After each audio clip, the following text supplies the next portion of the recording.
A bilateral U.S.-China won't work to our advantage. The President of the United States, President Biden, Xi Jinping. President Biden is sitting down for a high-stakes meeting with Chinese President Xi Jinping. Chinese leader Xi Jinping. This will be their first in-person talks in more than a year. What are we expecting from a summit? I agree that we have to share the planet with China. The point is, what are the terms of sharing the planet? I'm Stephen Kotkin, the Kleinheinz Senior Fellow at the Hoover Institution. He's also a senior fellow at Stanford University's Freeman Spogli Institute for International Studies. Princeton history professor Stephen Kotkin. Kotkin is the author, contributor, and/or the editor of about a dozen books. I think it's just he's the Jordan Peterson of the historical profession. What can I say? History never tells you what the future is going to be. But what history can tell you is that the present's not going to last. You can not only win a war and lose the peace, you can lose a war and win the peace. So kind of how do you win the peace in Ukraine? You have to be ready to be lucky. So you believe in luck?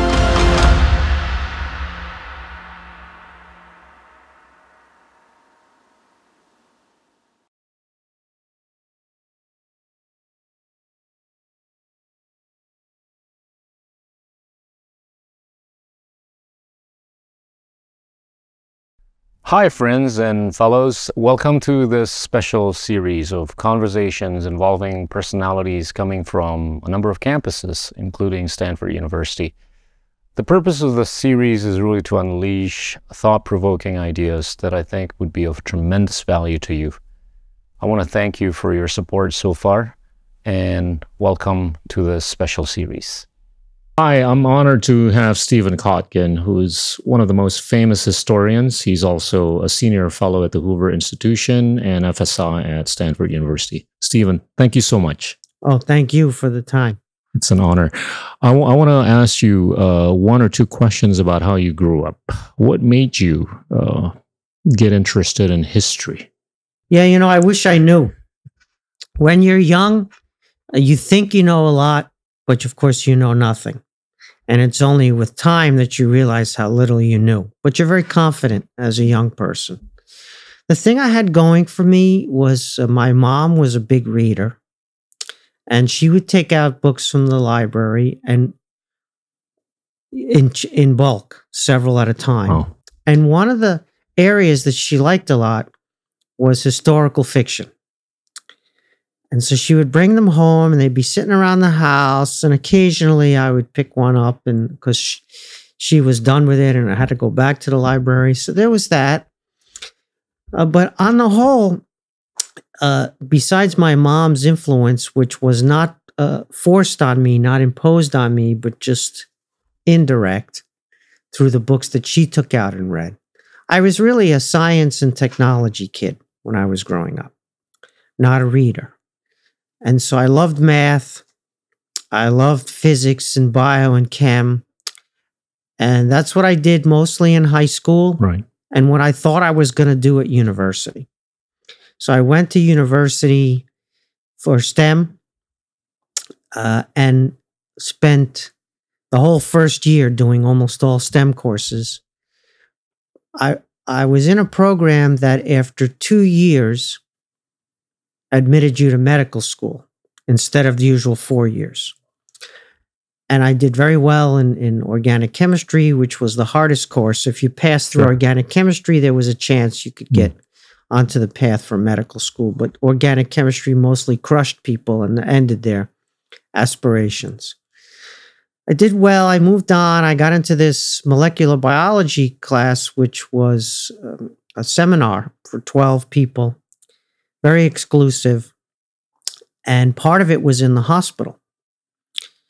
And if I had to go to an operation, and back then they had a carotid artery operation where they cut open your neck to scrape the plaque that had built up in the carotid arteries that threatened a heart attack. Now we have Lipitor and other generic versions of Lipitor, statins, which remove this plaque and reduce the risk of heart attack. Heart attack risk is way down as a result. But back then they didn't have them yet.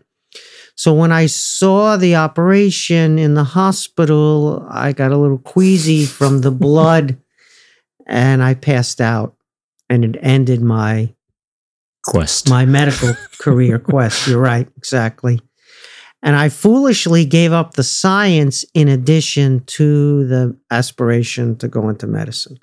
I didn't have to. I could have just stayed as a scientist doing research in a lab in any of the various fields I was interested in. But I just gave it up, so disappointed, gave the whole thing up, and I went into British poetry, wrote my senior thesis on John Milton, did a lot of Shakespeare. But crazily, the concentration in English at the school I went to had a requirement that you did 8 courses in your concentration and then 4 courses in an allied field. And so I said to my advisor, well, I didn't know that. And he says, well, you need 4 courses in an allied field now to finish the major, the concentration. And I said, well, I have 4 semesters of math, and the math that I did is like poetry. There are no numbers in it, right? It's topology and all this fabulous math because I was a math kid. And he said, no, that's not considered an allied field for English literature. You have to take some history courses. So I took almost all history courses immediately the next semester, and they were fabulous. And then I did it again, and then I did it one more time. So I had a history major in addition to the English major before finishing, only because I was told I needed an allied field for English. And then I went on for a PhD in history. So if you had looked at me at any point in the trajectory I was on, you would not have predicted, despite the fact that my mother read historical novels, historical fiction, you would not have predicted that I would have ended up on that path. So therefore, accident, contingency, and recalibration. Yes, are really important for the way that I write history, since that's how I came into the history field myself. Amazing. But you started studying the history of France before you switched on to that of the Soviet Union. I had a lot of great influences on me, fortunately. University of Rochester, where I did my undergraduate work as a STEM kid and then switched, had a nice roster of fantastic historians. They had Christopher Lash in American history, Eugene Genovese in American history, and one of my favorites, William McGrath, who did Central Europe, Western Europe, and Central Europe. So they were my primary influences, America and Europe. And I ended up going to Berkeley for a PhD in European history. And I started in French history because every American had this sort of goatee, cafe society, leftist politics. And so French history was by far the most popular at the time, especially at Berkeley. This was 1981. And so 18 students were in the first year French history seminar that I was in. But I was not on the left, didn't have a goatee, and I've never had a cup of coffee in my life. So French history didn't really work with me.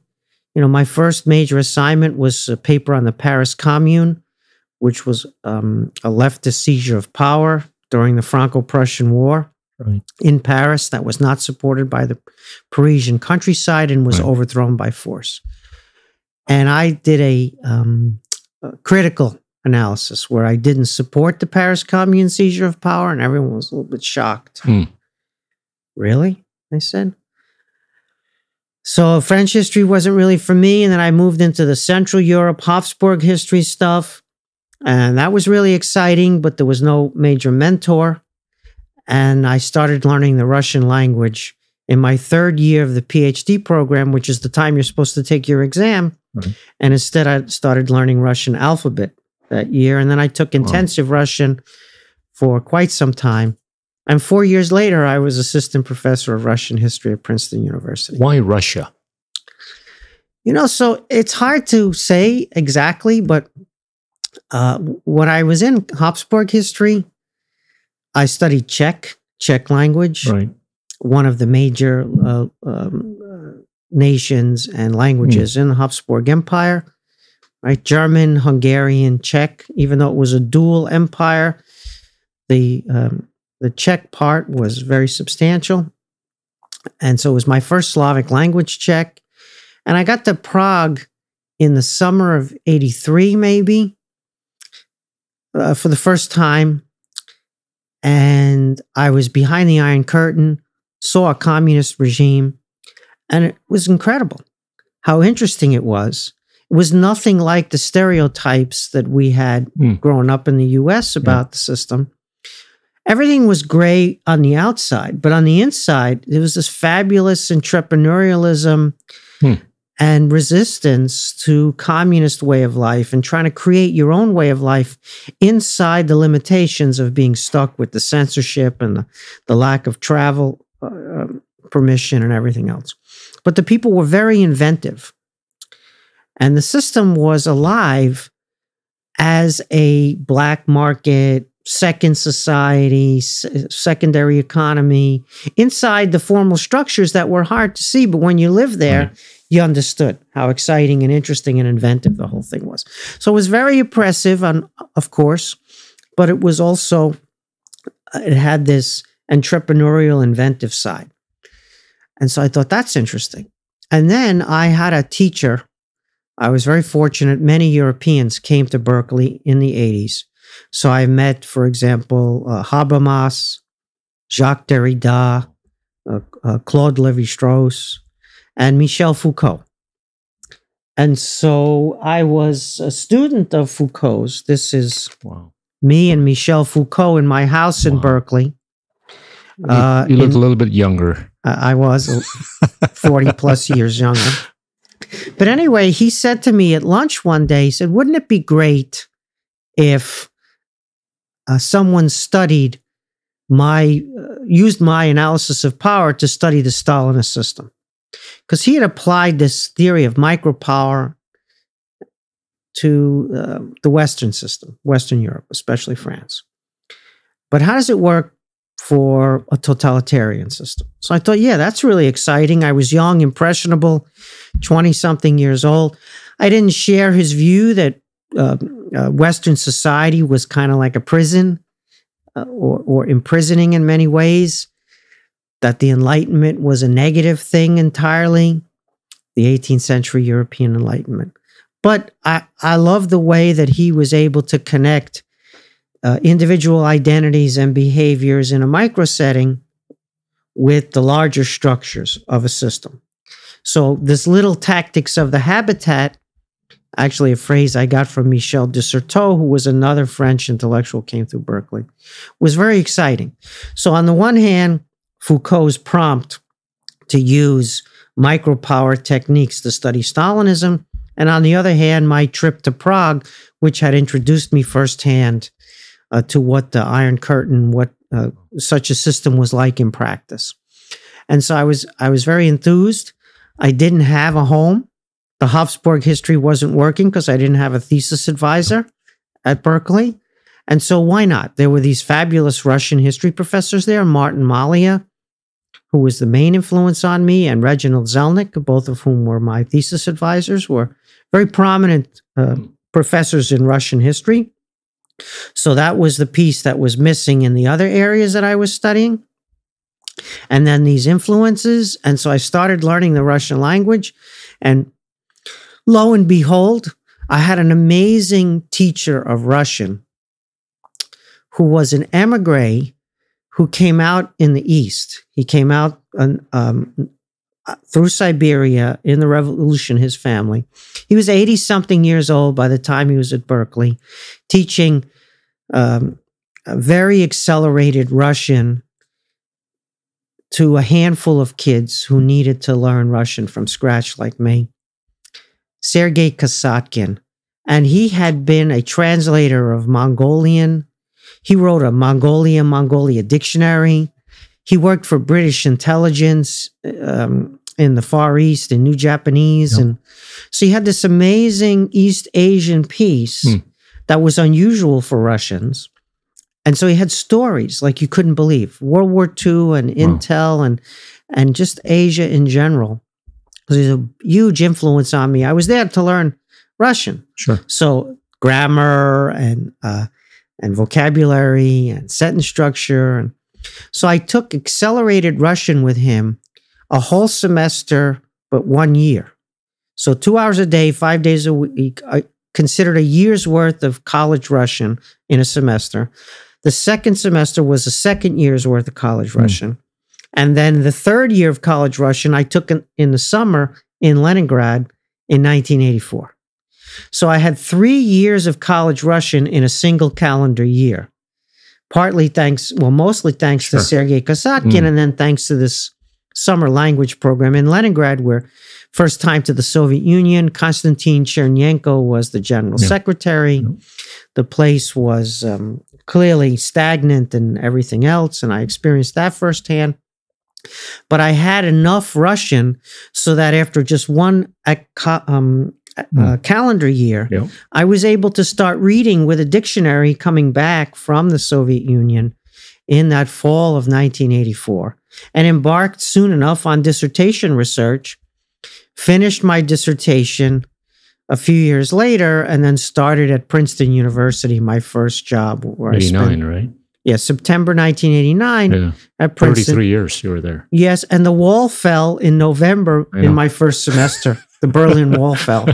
So I just caught this wave, this wind, from that molecular biology class where I fainted in my own vomit on the floor of the OR. From that through Shakespeare and Milton to the fall of the wall, and all in just a really short period of time. The French intellectuals at Berkeley. Berkeley was just fabulous in the 80s. And so I was really lucky, really privileged. Things just kept falling my way. Gorbachev happened. I chose to study the Soviet stuff in before Gorbachev, remember. So I'm there, Konstantin Chernenko, learning Russian in Leningrad. And then the Gorbachev thing happens. Wow. So it was one thing after another that I got very lucky, extremely lucky. But it was not foreseeable. Looking back, it makes sense. I can tell a story that seems to make sense. But looking forward, prospectively, it was like, what was I doing? Where was I going? And so life is like that. You have to be ready to be lucky. You have to perceive these moments of good fortune and seize them and take advantage of them. So you believe in luck? I'm living embodiment of luck, for sure. Hard work. No substitute for hard work, but a lot of people work hard. Not everybody has good luck. Some people have the other kind of luck. You had quite a number of lucky events earlier on, right? But you're one of the few that have written so much about not just Stalin, but Russia, the Soviet Union. What has changed? And I want to put this in the context of how I'm seeing so many people don't understand each other, right? You've written so much, but what is it that the Americans need to have a better understanding with respect to Russia? Yeah, this is a problem of big countries. Yeah. Big countries are so big, they can get self-absorbed in their own story. And their own story is substantial. It's really large, right? American history is consonant with global history at this point. That's not how American history is written for the most part. It's not studied and written as global history. It's studied and written in a nationalist, sort of navel-gazing, internal view, even though America's effect on the world is colossal. This is true of the way China works. It's true to a certain extent the way Russia works, although Russia is somewhat different because it had this giant Eurasian continent folded in to its story. America had an assimilation approach so that lots of newcomers became American, wanted to become American as soon as possible. My generation, I'm fourth generation American. So, in other words, my ancestors came a long time ago, before the First World War. My father's side from Belarus, my mother's side from Poland. But by the time it got to me, nobody was speaking foreign languages at home, right? Already the second generation was extremely eager to assimilate, become as American as possible. And so by the time it got to me, there was almost nothing left of the origin story. And so Russia's a little bit different because folding in the Tatar Khanates and folding in all sorts of other peoples, Ukraine, Belarus, the Baltic states, the Caucasus. Russia had a larger world than just Russia inside Russia for a really long time. It was much more of an empire in its mentality and makeup than the US or China were in terms of their Sinification in the Chinese case and Americanization in the American case. That's not to say that they're completely Sinified or completely Americanized, right? There's an ability to retain one's culture, one's language, one's identity inside a larger story. But that's much more prominent in the Russian case. But nonetheless, it's typical of places like America to think that America is the world.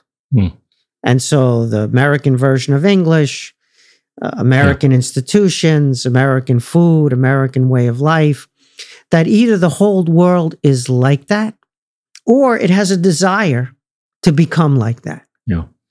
And so that's just wrong, right? The whole world is not like that, and it doesn't have a desire to assimilate into some larger global Americanism. So it's something you got to push against. You got to get out there in the world. You got to live in foreign countries. You got to learn foreign languages. You got to live and learn to think like the people who are not Americans. And this goes for any culture, any part of the world. It's very valuable. And we don't do enough of that because America is too big, too self-contained, too self-satisfied on occasion. We don't encourage it enough. We encouraged it after we got scared with the Soviet Union sending up the first artificial satellite in 1957, the Sputnik, a couple of years before I was born. And so America had a panic and invested massively in trying to understand the rest of the world. That was really beneficial for several generations. But now we need that again. We need that boost again, where we all want to send our young people out there so that in the formative years, they begin to understand just how big the wide world is and how it's necessary to have empathy with how other people live and work and think and their viewpoints. And we lack empathy. Empathy is the hardest thing to achieve. You've been talking about that. But it's the most powerful. Is that doable, though? The ability to send a bunch of one country's citizens to the rest of the world and vice versa. Sure, it's possible. It just doesn't happen. Culture. You're right. It doesn't happen naturally. It doesn't just happen automatically or organically, Gita, right? You have to be proactive. You have to encourage it. So both of my kids are in college now. And I try to let them find their own way. Not to make them, not to use them as guinea pigs for disappointments in my life, to make them do some of the things that I didn't do, or not to make them do exactly what I did, right? So encourage, facilitate, but don't impose on them. But it turns out that one of my kids, who's a chemistry and economics double major, decided he wanted to go to France. He learned French in college, and he went to France for study abroad. Now he speaks French. He loves French culture, and he understands America much better as a result. And our daughter, who's 2 years younger than him, who does visual arts, anime, poetry, creative writing, so very different profile, but she's also very enthusiastic about Japanese culture and wants to do her study abroad in Japan. Wow. Now, mind you, my wife is a South Korean passport holder.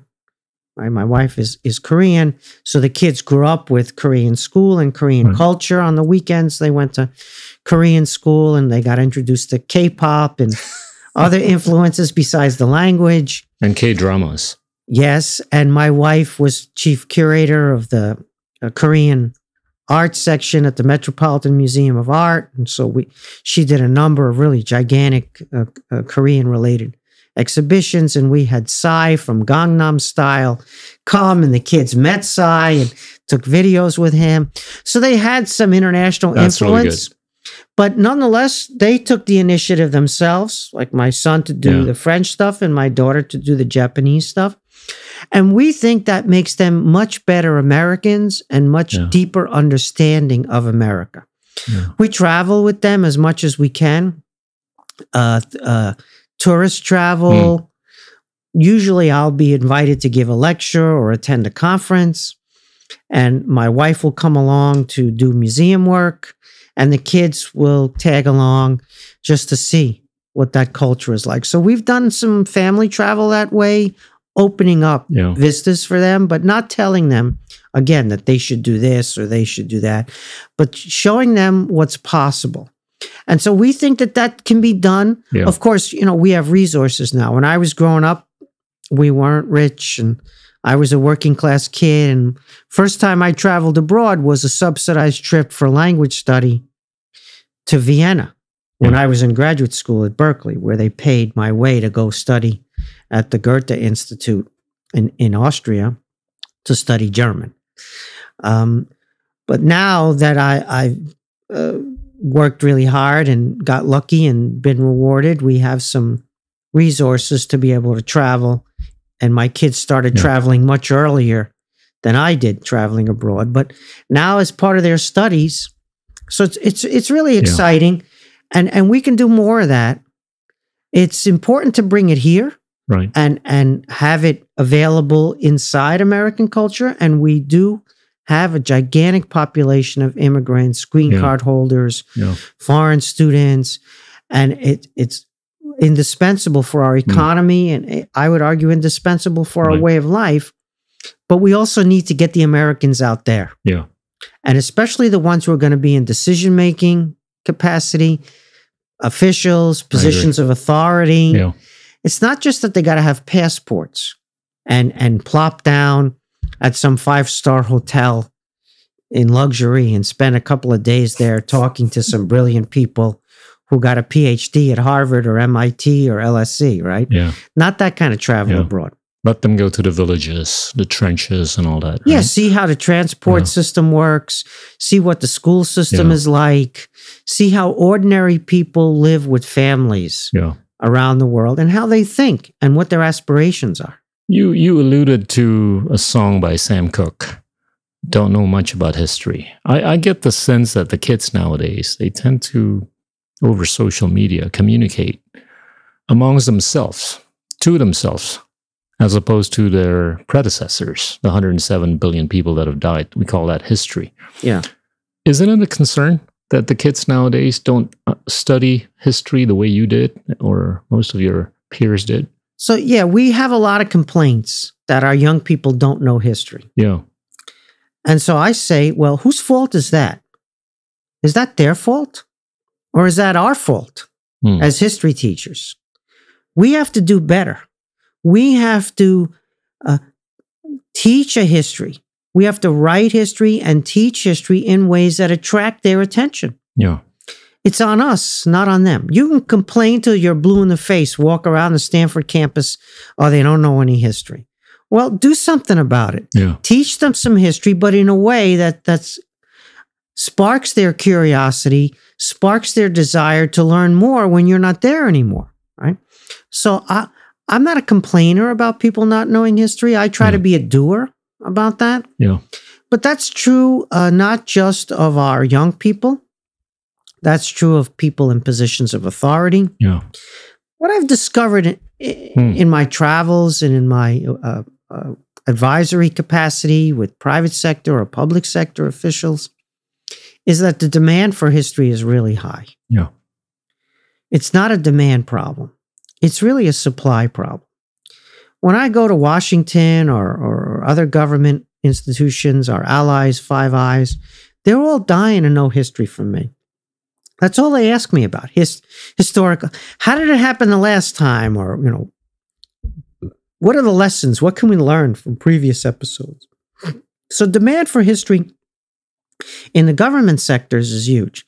Same thing I discovered in the private sector. Yeah. Okay, there, sometimes the history is financial history, economic history. The tech people want to know how innovation works. Right. They want to know history of technology and history of science. And so demand is off the charts.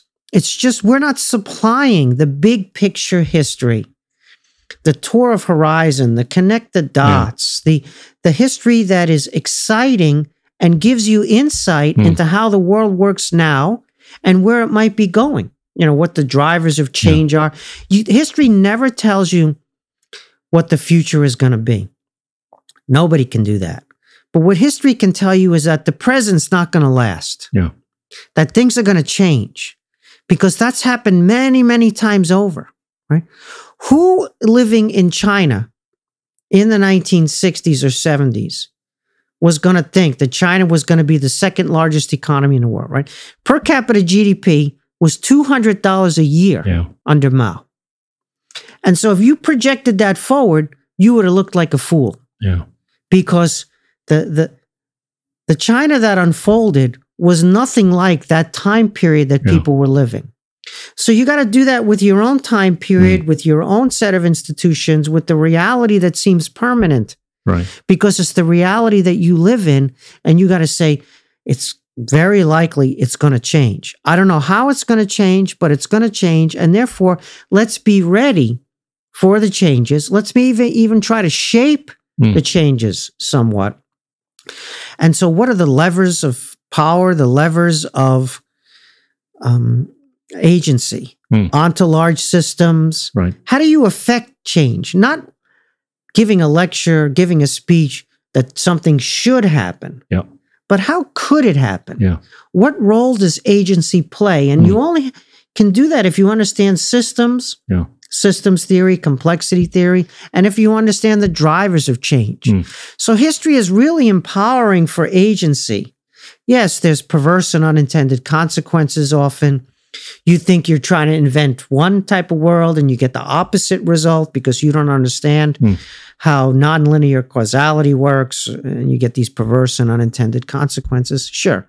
But nonetheless, history is enormously empowering if you take it seriously and study it well, for you to understand the could and therefore how to intervene. And not to assume and project forward, right? So you take the models for climate or the models for economic growth or all those models have built-in assumptions that are then projected forward 20 years, 30 years, 40 years. And we know that those projections are bunk. Because if you look at the previous projections, they were generally off. Yeah. Right? The ambassador of the UK in Germany in the 20s. So Germany is a great power. The UK is the biggest power in the world in the 1920s.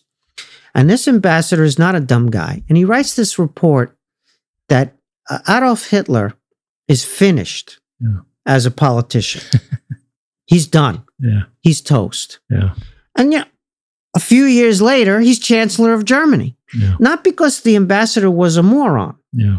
But the ambassador was projecting forward from the circumstances in which he was living, not understanding larger dynamics at work that became visible retrospectively. And so how do you see some of that prospectively?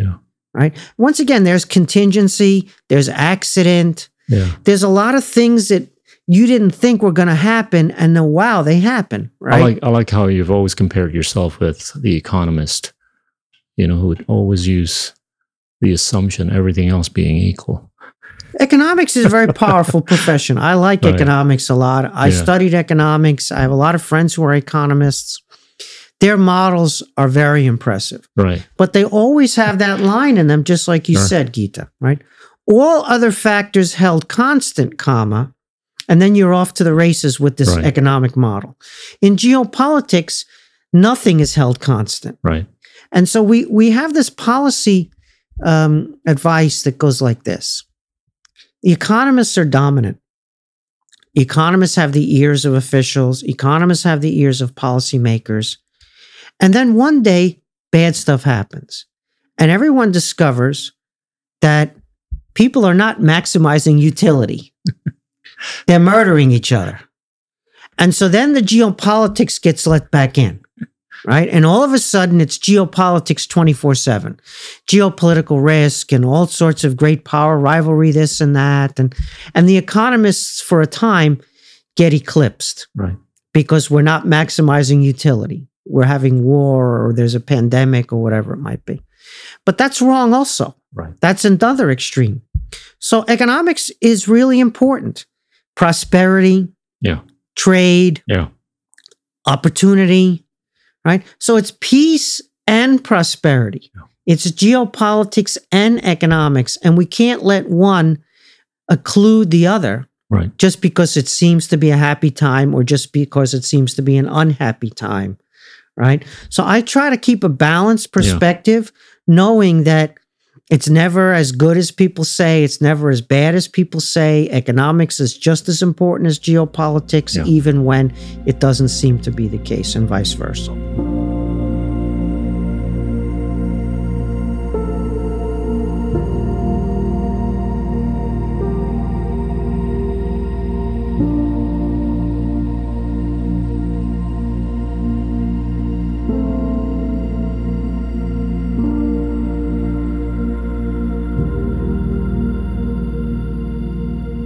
I want to take you to the present, and we kind of talked about this a few months ago. This is on the topic of Ukraine. You've asserted a few times the importance of winning the peace as opposed to winning the war. Talk about that. Yeah, all wars are about winning the peace. Yeah. Wars are generally a miscalculation. They generally don't turn out the way people hope or expect.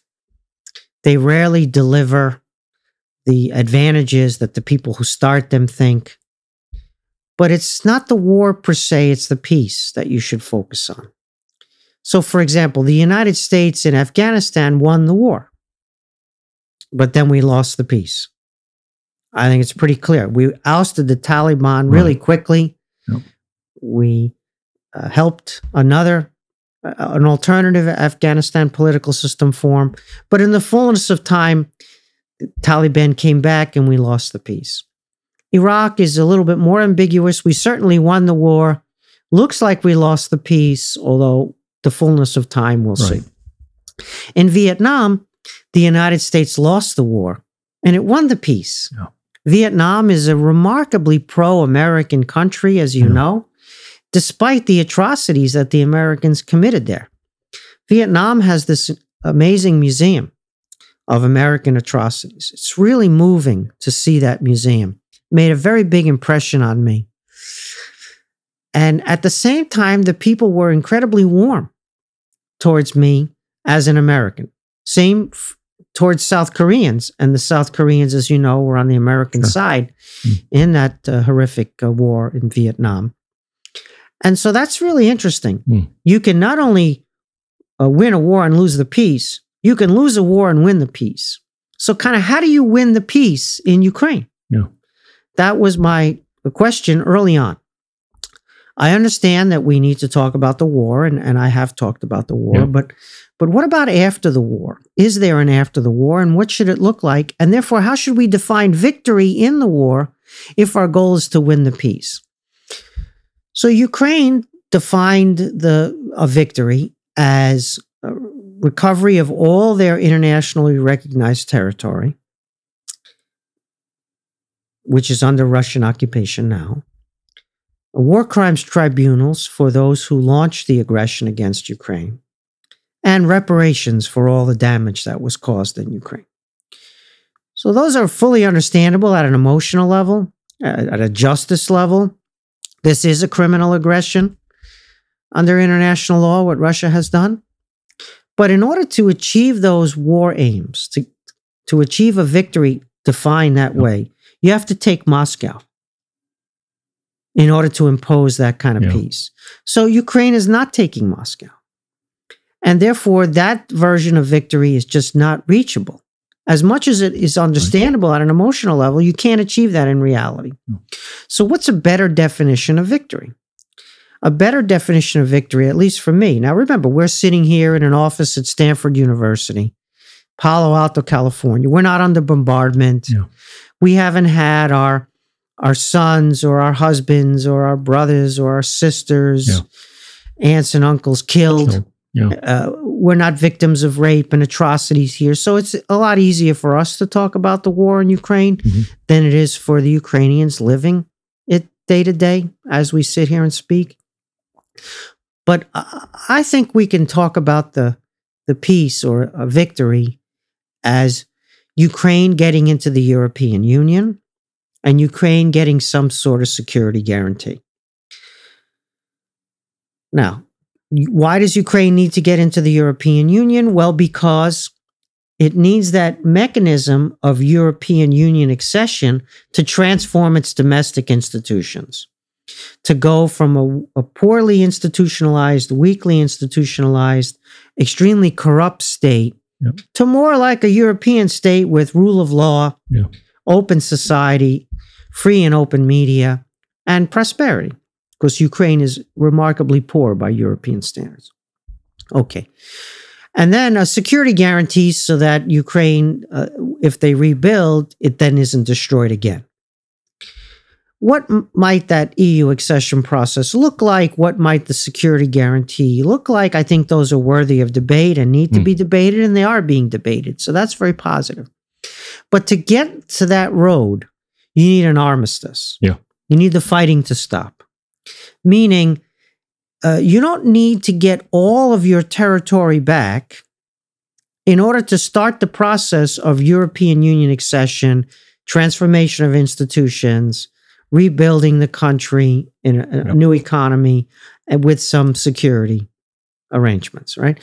It would be better if you got your territory, but it would be much better if you started the process with an armistice of gaining a Ukraine that the Ukrainians need, right? Ukraine needs Ukraine. Russia doesn't need Ukraine. They have Russia already. And so getting however much of Ukraine you can control and transforming it into a European country, joining the West is how we would put it. Ukraine wants to join Europe. That's why they opposed domestic tyrants in 2003, 4, and that 4-5, that Orange Revolution.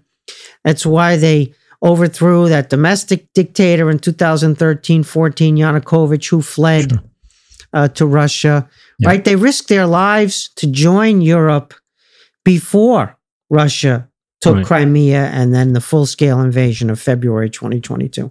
So that, I think, means how do you get an armistice? How do you get to that point where you can start that process? That's a better definition of victory, and that's how you win the peace. So if you look at the Korean Peninsula, of course, it's a very unsatisfactory outcome. Yeah. It's only an armistice. Yeah. It's not a peace treaty. Yeah. They're technically still at war. Yeah.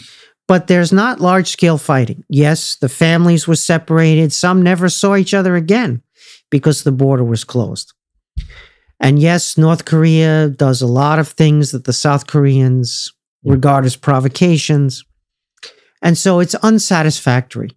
But still, on the other side of that demilitarized zone, with the American security umbrella, in the absence of a peace treaty, they got an American security umbrella.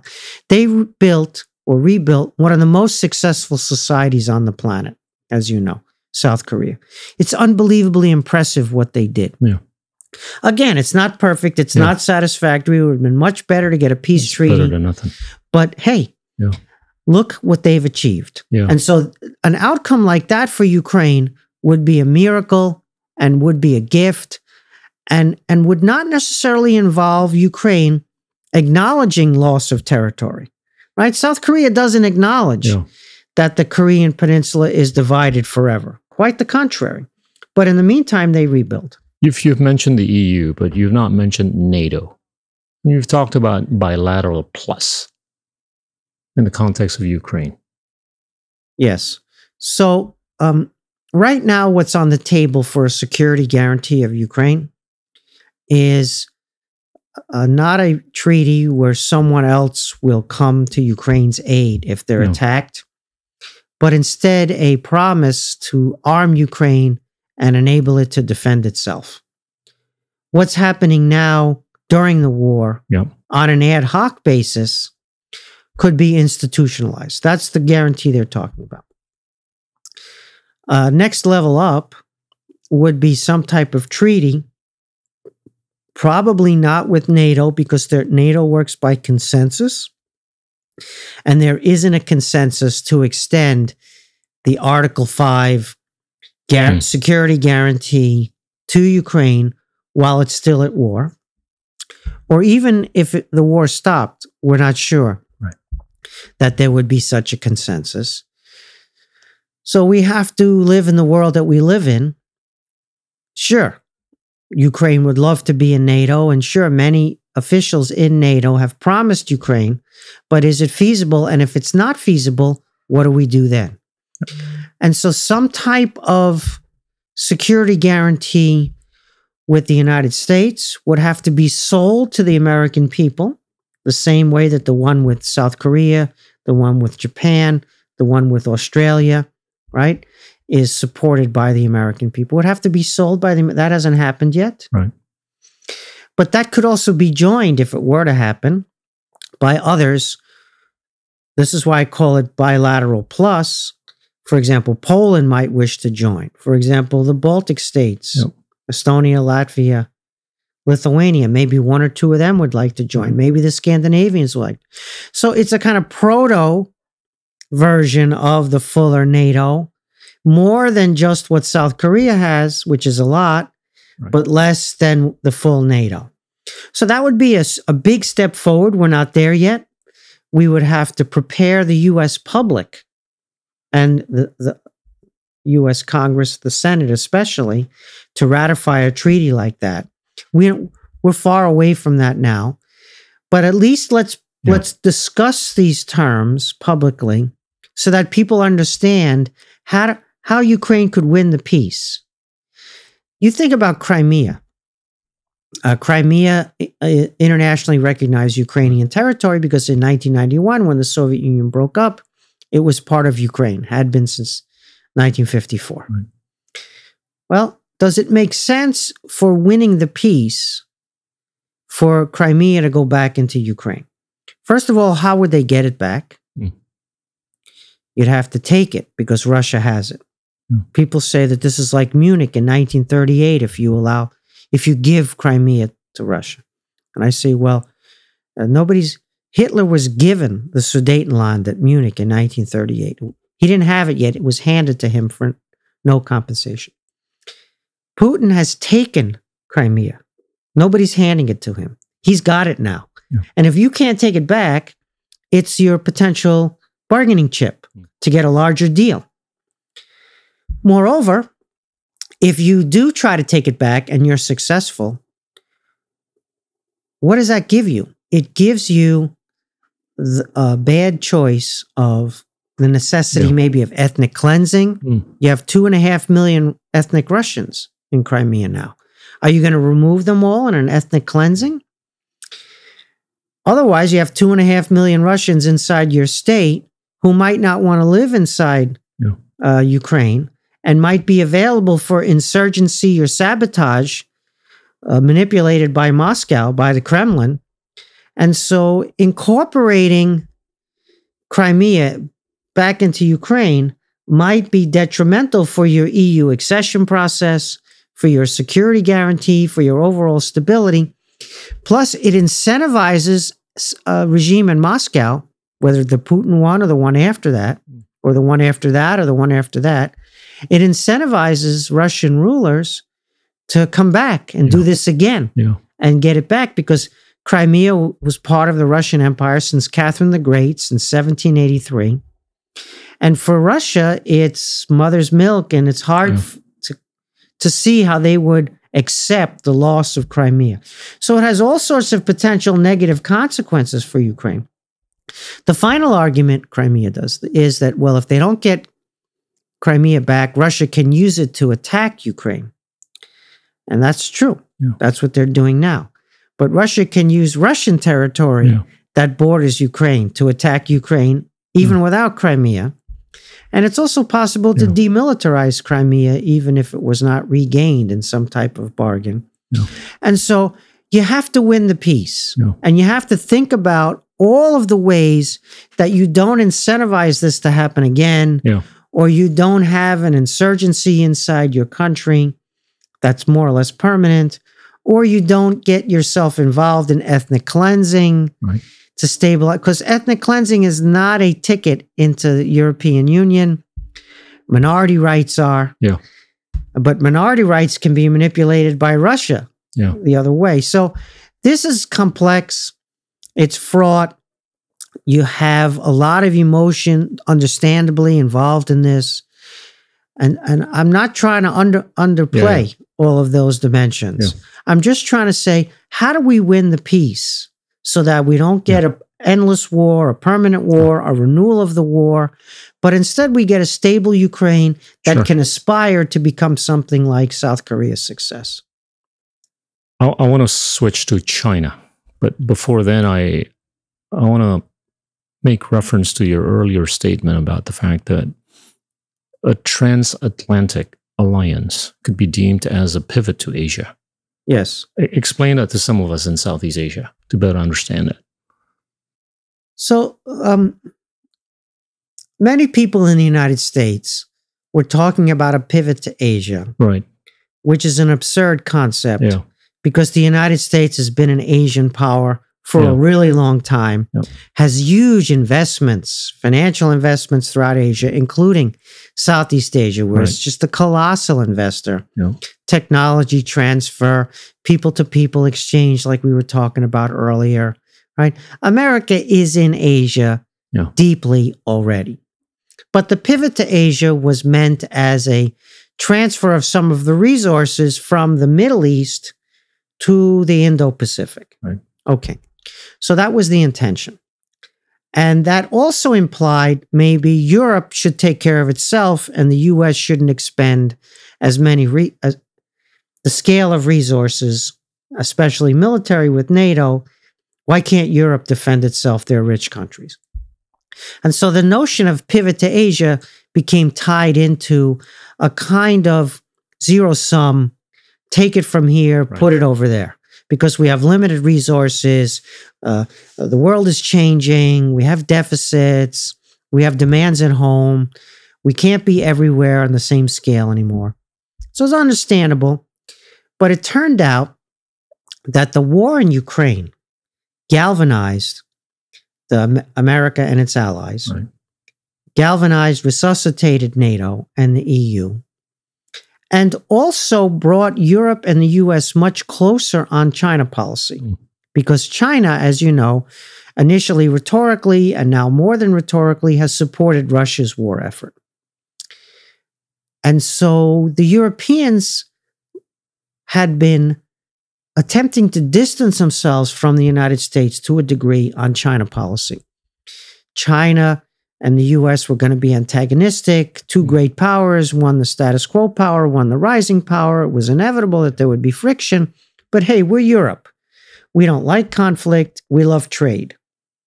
So let's distance ourselves from the U.S. and have a more friendly face towards China and have mutual enrichment, the trade with China. And then they discovered that, well, geez, the dependency on Russian energy blew up in their face. Maybe it's not so good to be that intertwined with an authoritarian regime that mistreats its people at home and might therefore behave abroad in similar ways to the way it behaves at home. Throw its weight around, bully, coercion, cheat, undermine the rules-based order. So the Europeans came much, much closer to the Americans on China policy as a result of the revival of transatlanticism sparked by Russia's aggression against Ukraine and Ukraine's ingenious and courageous resistance to Russia. So Ukraine gave Europe a gift. It gave the United States a gift, which was a revival of the institutional West, which turns out to be really important for American China policy. So the pivot to Asia was the revival of transatlanticism because Germany and France and the UK and all the rest are crucial for any China policy. Right. Now, we have to remember that the West is not a geographic term. Yeah. It is an institutional term. Russia is a European country culturally, but it is not Western institutionally. Whereas Japan is not European culturally. Ideologically. But is Western institutionally. Yeah. Japan looks like a Western country institutionally. That goes for Japan's former colonies, South Korea and Taiwan. It goes for Australia. Yeah. And one could argue it's appropriate for Indonesia. Yeah. It's a little more complicated there, but you know better than I do. Yeah. But there's a larger non-geographic West that's institutional. That's a club of like-minded, rule of law, open economies, open societies, democracies, in the sense that they feel they share a lot in common, whether they're culturally European or not, and many of them are not. And so that's really valuable to have, right? Whereas Russia, China, Iran, they're not institutionally West, nor in value terms do they identify with the West. They're Eurasian ancient civilizations, land empires with a millennium, or in the Chinese case, claiming 5 millennia of history before today. And so there's a big difference in that non-geographical institutional West, where if you're going to confront China, it's nice to have friends and allies, and it's nice to have the most successful countries and countries that share your values and institutions be your friends and allies. I agree that we have to share the planet with China. Yeah. China has been here a long time. They're going to be here a long time going forward. They're just a remarkable civilization. Yeah. Their achievements are breathtaking. My wife, for 15 years, worked in the Asian art department at the Metropolitan Museum of Art. And I used to take the kids to pick up mom after work. I used to go meet my wife on my own at the Metropolitan Museum. And she's in the Asian art department. And I have to tell you, it's just breathtaking every day to see it again and again. There's more and more and more to discover, even if you've seen it every day for 15 years, right? So China just takes the breath away. Oh. We have to share the planet with China. That's not the point, right? The ocean is wet. We have to share the planet with China. The point is, what are the terms of sharing the planet?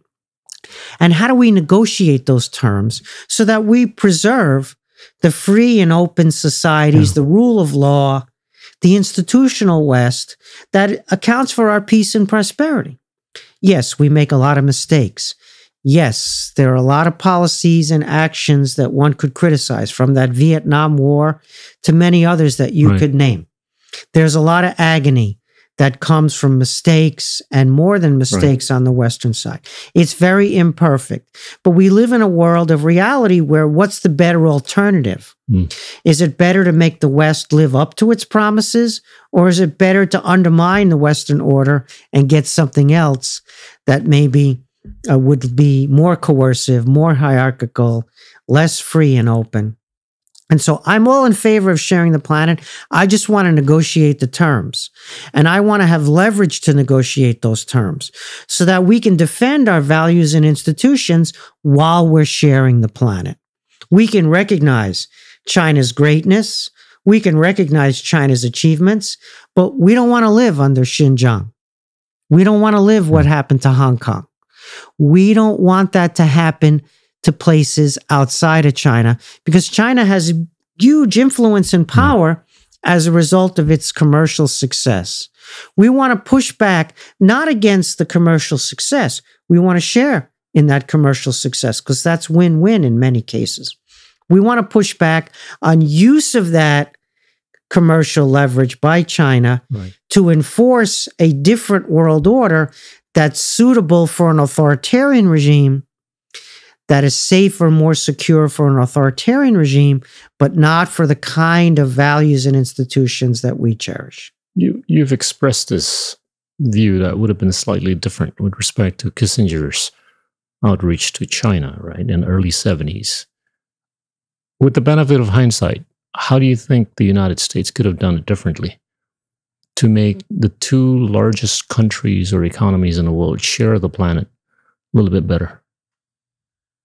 So, I mean, you've given a description of some of the things that should have been instilled, right, in the process. Yeah, hindsight is a lot easier than foresight.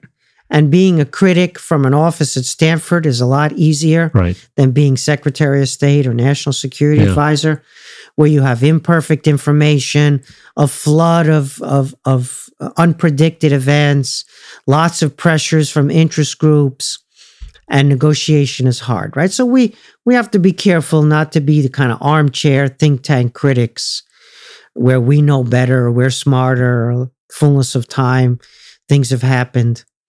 I would just say it this way. We're a lot stronger than we think, the United States. We're just a lot more powerful than we think. And in addition, we have a lot of friends. And our friends are amazing. They're so capable. They have such incredible achievements.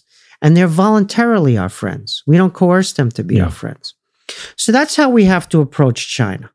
We have to approach China with a sense of self-confidence in our strengths, not arrogance, not hubris, but a sense of our own leverage and self-confidence, why we are successful, what makes for our success, and encourage that, but also with our friends and allies in step.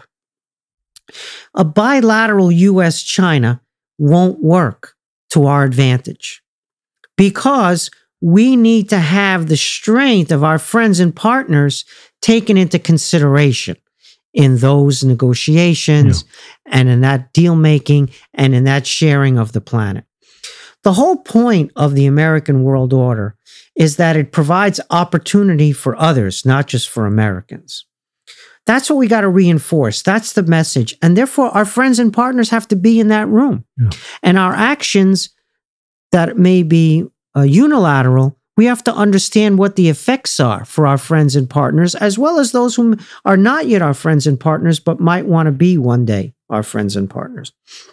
So self-confidence plus humility, a larger room rather than just a bilateral room, and making sure that we don't undermine the interests of our friends and partners in the deals that we might make as superpowers bilateral. Right? And so that's much harder.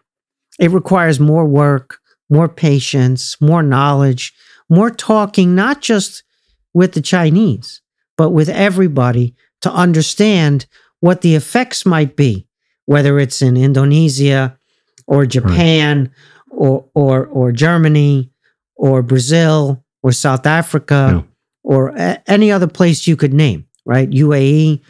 We could add in many, many other places. We have to understand the secondary and tertiary effects. We have to understand the aspirations of those places. And sometimes we have to compromise. Stephen, I know you got to go, but I've got two questions. The first one is with respect to the unfortunate, event that took place in West Asia recently. You've talked about how the Middle East could be the battleground between China and the US, right? And the second question is with respect to this perception of this increasing hegemony of China with respect to Southeast Asia, which is kind of inevitable. I'm just curious as to what your thoughts are with respect to these two situations. Again, we have to be careful to understand places on their own terms. Right. What their challenges are, what their aspirations are. We can't refract everything through America, China. So in other words, let's have a conversation with Saudi Arabia because it's important for China policy. Right. No, let's have a conversation with Saudi Arabia, or let's have a conversation with Indonesia, or let's have a conversation with ASEAN because it's important in and of itself. Yeah. Not predominantly, so not solely and not even predominantly because of its China-US implications. I think that's a mindset that we sometimes fail at, that we have to overcome. The other piece I would say in answer to your question is we can't be naive about China's aspirations. They want a world that works for China, which means works for an authoritarian regime, that doesn't threaten or undermine a regime, which lacks a mandate with its own people, which doesn't submit to regular elections, which imposes censorship, right? For them, the world is dangerous right now because America and its friends have a different system, which is appealing not just to our populations, but appealing to Chinese people. And of course, Taiwan has an alternative model of governance under Chinese language.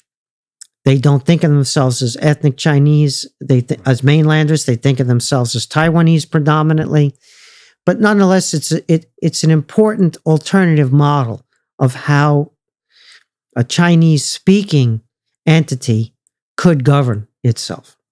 And so we need to remember that the more leverage the Chinese get from commercial relations, the more interdependent we get with them, the more leverage they can have over our systems, over our sovereignty, over our institutions, over our interest groups. We're free and open societies, and they can take advantage of that. Yeah. And so we just have to be careful to protect our sovereignty, to protect our institutions, our way of life, our well-being, while benefiting from the commercial relations. So again, lack of understanding that the Chinese are building leverage over us through commercial relations that they may choose to use, and in some cases already are choosing. So I'm all in favor, just to conclude, of sharing the planet. I'm all in favor of win-win commercial ties. But what are the terms? Yeah. Are the terms reciprocity? Are the terms free and open?